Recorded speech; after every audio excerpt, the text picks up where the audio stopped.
Pas de Fernier aujourd'hui. Aucune tournure diplomatique sucrée et encore moins de jargon creux qui meuble sans jamais rien affirmer. Ce que Trump vient de larguer concernant l'OTAN, c'est un véritable séisme géopolitique qui secoue l'échiquier européen. Bruxelles en perd ses repères, Paris en tremble et Macron scrute l'horizon d'un œil inquiet, mesurant déjà les ondes de choc pour l'UE et la France. Ne décrochez surtout pas, ce qui arrive est incendiaire. Certaines vérités risquent de bouleverser les règles du jeu pour de bon. Donald Trump a lâché une bombe verbale, directe et sans filtre. Plus de mots doux derrière des portes closes? Non, cette fois, c'est un coup de tonnerre venu du cœur de la Maison-Blanche. Et ce tonnerre frappe Emmanuel Macron comme une flèche en plein Élysée. Ce que nous vivons là détruit complètement le narratif que les médias d'État français nous ont rabâché pendant des années. Le message de Washington est limpide. Si vous, en Europe, ne protégez plus vos intérêts nationaux, si vous continuez à dilapider des milliards dans des alliances qui vous affaiblissent, si vous persécutez vos propres citoyens souverainistes, alors nous quittons l'organisation du traité de l'Atlantique Nord. Et vous allez tous m'écouter. Tandis que le monde discute encore de ce coup de massue, Emmanuel Macron tente désespérément de sauver la face. Il se présente devant la presse et se met en scène comme un grand homme d'État. J'ai eu un long entretien avec le président Trump, dit-il avec ce ton typique macronien, condescendant. Et je lui ai expliqué la position européenne. Comme si Trump, qui est en train de bousculer la politique mondiale, avait besoin d'un cours de rattrapage d'un président français en difficulté. Macron continue. Une sortie de l'organisation du traité de l'Atlantique Nord serait catastrophique pour la sécurité européenne, comme si Trump prenait des décisions à l'aveugle. Ce ton donneur de leçons arrogant, c'est exactement ce qui caractérise la vieille classe politique. Il croit encore pouvoir dicter à Washington comment fonctionne la politique internationale. Puis, Macron sort les vieux traités de l'Organisation du traité de l'Atlantique Nord de son tiroir. Ces papiers de 1949 avec lesquels les États-Unis auraient garanti pour toujours la protection de l'Europe. De nouvelles garanties de sécurité, de nouveaux engagements, de nouvelles promesses. Exactement le même blabla interminable sur papier qui a mené l'Europe dans cette impasse depuis des années. Macron présente l'Europe comme le grand décideur, comme si l'Europe devait absolument co-décider. Alors que tout le monde sait que l'Union européenne sous Macron n'agit plus qu'en réaction, regarde et traîne des pieds. Et c'est précisément là que Trump explose. D'après des sources internes, voici ce qu'il aurait répliqué à Macron en substance. Emmanuel, l'Europe a eu 75 ans pour se défendre seule.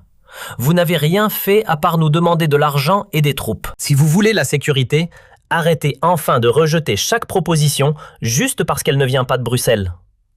L'Europe a besoin de résultats, pas de leçons françaises. L'Amérique va maintenant faire ce qui est nécessaire et nous quitte pour l'organisation du traité de l'Atlantique Nord si vous ne payez pas votre part. Et puis, le coup de grâce absolu, Trump aurait clairement fait comprendre à Macron qu'il n'accepte plus que la France et l'Union européenne continuent de demander des milliards pour la défense tout en laissant leurs propres armées se délabrer et en ruinant leur population avec des prix de l'énergie et de l'inflation galopants. Ce n'est pas seulement un camouflet, c'est une démolition publique. Pendant que Macron parle et se donne de l'importance, Trump agit. Pendant que Macron présente l'Europe comme un grand joueur, Trump lui montre en direct qui donne vraiment le ton. Et pendant que Macron se profile en frein et en porteur de doute, Trump, et oui, exactement, de plus en plus de voix du Rassemblement national demandent des étapes claires et rapides pour que la France redevienne souveraine, sûre et capable d'agir sans l'organisation du traité de l'Atlantique Nord. C'est le contraste que les gens verront. Et ce n'est pas un hasard si c'est précisément James David Vance qui apporte ce message en personne. Un républicain dur comme fer, avec des racines conservatrices, patriotique jusqu'à la moelle et avec une mission claire. Il ne rencontre pas n'importe quelle délégation. Il rencontre la direction du Rassemblement national en personne. En tant que vice-président, il se tient épaule contre épaule avec Jordan Bardella, député et leader charismatique. Et puis vient le coup de massue absolu. James David Vance le dit ouvertement. Persécution politique en France? Oui, vous avez bien entendu. Persécution politique en 2025 en France, et il cite un exemple qui fait dérailler les visages des partis établis à Paris. Une jeune militante rennaise, jeune, intelligente, courageuse, demande l'asile politique aux États-Unis parce qu'elle est persécutée en France pour ses opinions. Pas en Corée du Nord, pas en Iran, en France. Et que fait le journal télévisé de France 2? Il se tait, bien sûr, car la réalité ne colle pas au cadre. Ce n'est pas un cas isolé, c'est une spirale de répression qui tourne de plus en plus vite. Pendant que l'Amérique examine l'asile pour des dissidents français, ici, quiconque hisse le drapeau français devient une cible. Celui qui dit « J'aime mon pays » est surveillé demain par la Direction générale de la sécurité intérieure. Celui qui manifeste pacifiquement risque son emploi, sa famille, son existence. Et ce n'est pas tout. Pendant que James David tend la main à l'opposition française, la prochaine bombe explose au milieu de la France. Une ville, une salle, un contrat de location tout à fait légal.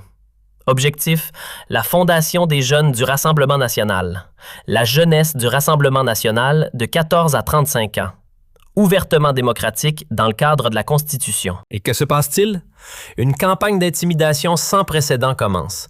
Les hôtels annulent le contrat, les traiteurs se retirent, les employés effacent leur nom sous pression. Pourquoi? Parce que des activistes de gauche envoient des menaces de mort, diffusent des listes staliniennes, montent des pillories publiques, et les autorités regardent ou participent. Ce n'est plus de la protestation, c'est de l'extorsion organisée avec l'argent des impôts, avec le soutien des syndicats comme la Confédération générale du travail et la Confédération française démocratique du travail. Exactement les organisations qui vivent de vos cotisations obligatoires. La Confédération générale du travail finance même des bus pour manifester contre des jeunes de 16 ans qui veulent juste créer une organisation de jeunesse. 40 000 manifestants sont attendus. 40 000 contre quelques centaines de jeunes. Et où est le tollé? Où est Emmanuel Macron? Où est Renaissance? Silence radio total. Si même le président de la République reste muet, s'il n'a pas le cran de défendre la liberté de réunion et les droits fondamentaux, alors quelque chose est profondément pourri dans ce pays. Et c'est précisément là que cela devient vraiment brûlant. Pendant que Macron se planque, pendant que Renaissance et le Parti socialiste restent dans leur mode silence habituel et que les Verts se rapprochent des antifascistes, Washington prend le relais. Les États-Unis, sous le président Donald Trump, observent de très près ce qui se passe ici. Et ils disent haut et fort, « Si vous ne protégez plus vos propres citoyens, ce n'est plus une affaire interne. » C'est une bombe politique de premier ordre. L'invitation de toute la direction du Rassemblement national à Washington n'est pas un coup de publicité. C'est le dernier avertissement direct à Emmanuel Macron, direct à l'établissement parisien. Bougez-vous ou nous le ferons. Et tout le monde sait ce que cela signifie quand Trump dit « Nous le ferons à notre manière ». Cela veut dire un soutien médiatique à l'échelle mondiale, une scène internationale, une légitimation politique, un soutien financier. Celui qui trouve cela exagéré n'a pas compris la force explosive du mouvement « Make America Great Again ». Ils sont sérieux et ils savent exactement comment mettre à genoux un establishment pourri. Cette ville est le test décisif pour notre démocratie. Ici, on voit si la vraie liberté d'opinion existe encore dans ce pays ou si seules les opinions de gauche sont autorisées. 40 000 manifestants payés et organisés contre quelques centaines de jeunes qui veulent juste se réunir. Celui qui loue aujourd'hui une salle aux mauvaises personnes est menacé. Celui qui reçoit les mauvais invités est attaqué. Celui qui a la mauvaise opinion est annulé, poursuivi, détruit. C'est le climat de la peur créé par ceux qui se disent eux-mêmes ouverts au monde et démocrates. Et puis, les États-Unis arrivent et disent haut et fort « Nous voyons. Nous voyons ce que vous faites à vos propres citoyens et nous ne le tolérons plus. » La jeune militante qui demande l'asile, les jeunes du Rassemblement national qui sont intimidés, un président qui se tait. Une Renaissance qui préfère coaliser avec les Verts plutôt que de parler à sa propre jeunesse patriotique. C'est la situation en France en 2025. Un certificat de pauvreté sans pareil.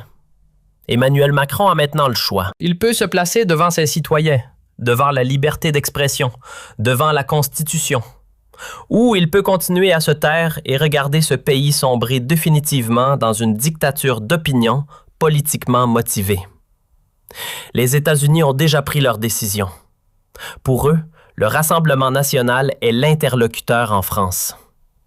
Si Macron n'agit pas maintenant, les prochaines élections législatives seront un règlement de compte. Alors, ce ne sera plus seulement Paris qui décidera de l'avenir de la France.